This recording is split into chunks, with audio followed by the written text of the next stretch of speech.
I want to thank you for joining me on Written for Our Learning. You'll notice there's a little bit different background this week as I'm recording from my office at school due to a seminar that we have going on here. So please understand that difference there.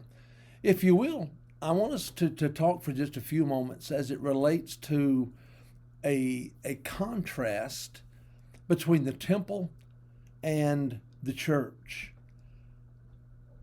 Remember that in the book of Exodus, toward the last half of the book, we see instructions given to Moses for the tabernacle, how it was to be set up, how they were to put it up, take it down, where all the furnishings were supposed to be, all the details that were provided right on down to all the decorations.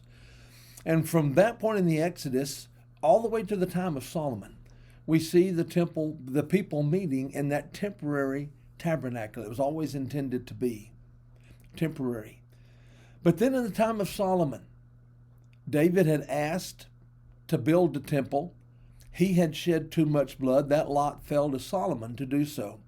And we find a little instruction about that. We don't have the time to read it here, but we find a little instruction about that in 1 Kings chapter 6 and verses 20 through 26. He built the temple, but the temple also was to be only temporary. And we'll see the temporary nature of it very briefly here in history. First of all, in 586 BC, the Babylonians came in and conquered Jerusalem, the third and final wave, before carrying them into captivity. And the temple was destroyed at that time. But then after the work of Cyrus, signed a decree to bring God's people back into the land, that we see the second temple being built. Part of the problem that they dragged their feet in that construction was they knew that it was going to be a second-rate temple as it related to what Solomon had built. But then in the time of Herod, we see the temple again reaching somewhat of a sense of glory, probably not anywhere close to what Solomon's was. But we still see that temple. And then in 70 AD, we find the temple being destroyed again, not to be rebuilt. As a matter of fact, the religious center shifted from Jerusalem to Ephesus in the latter days of John, the latter days of the first century.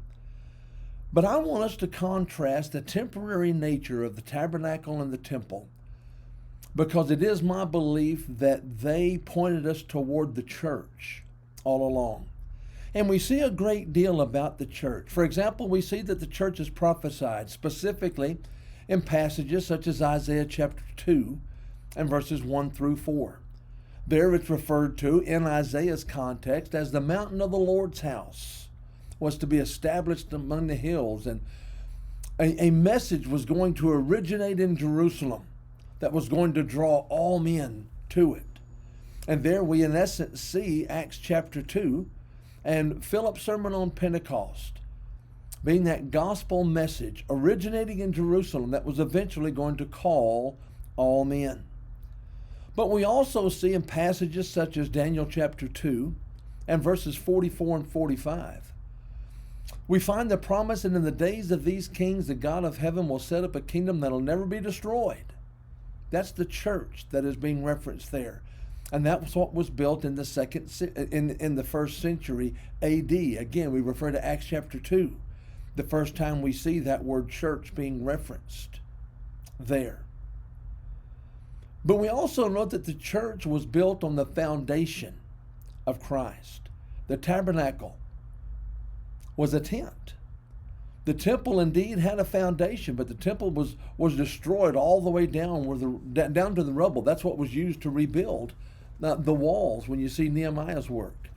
But look, if you will, please, to Matthew chapter 16, and let's quickly read a couple of verses here, verses 16 through 18, and notice what is said there about the church. Simon Peter answered and said, "You are the Christ, the Son of the living God." That is an answer to the question that Jesus asked him, "Who do men say that I am?" Peter rattled off several names, but Jesus said, "Who do you say that I am?" He says, "You are the Christ, the Son of the living God." Jesus answered and said to him, "Blessed are you, Simon Bar-Jonah, for flesh and blood has not revealed this to you, but my Father who is in heaven. And I also say to you that you are Peter, and on this rock I will build my church, and the gates of Hades shall not prevail against it. Satan would not stop the building of the church. A powerful lesson we can see in more detail in future lessons.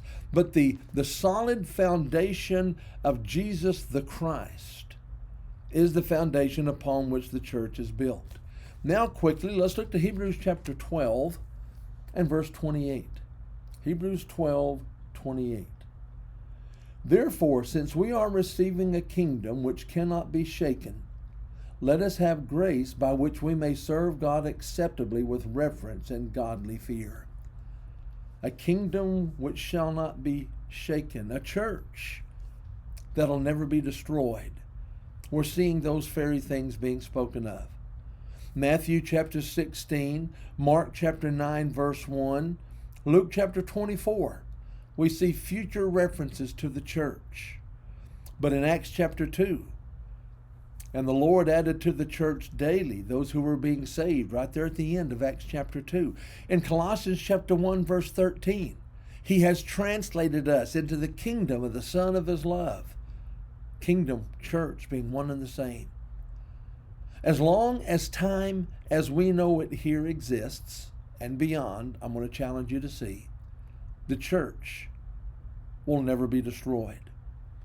But in 1 Corinthians chapter 15, verses 24 through 26, as we close, we see something that is going to occur after Christ returns and brings time as we know it to a close. At some point, Christ is going to turn the kingdom back over to God, and He's going to take His place with us. May we rejoice that the church was not hindered in its building as the second temple was. It ceased for over 15 years. When we look at the nature of the New Testament church, we see it being built. We see the temple was torn down on at least 2 occasions. The church will never be destroyed. We are members of that church. Christ is King.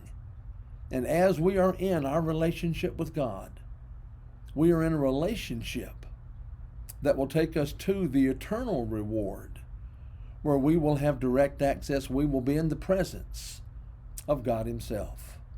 Thank you again for joining us in this study. Until next time, God bless you.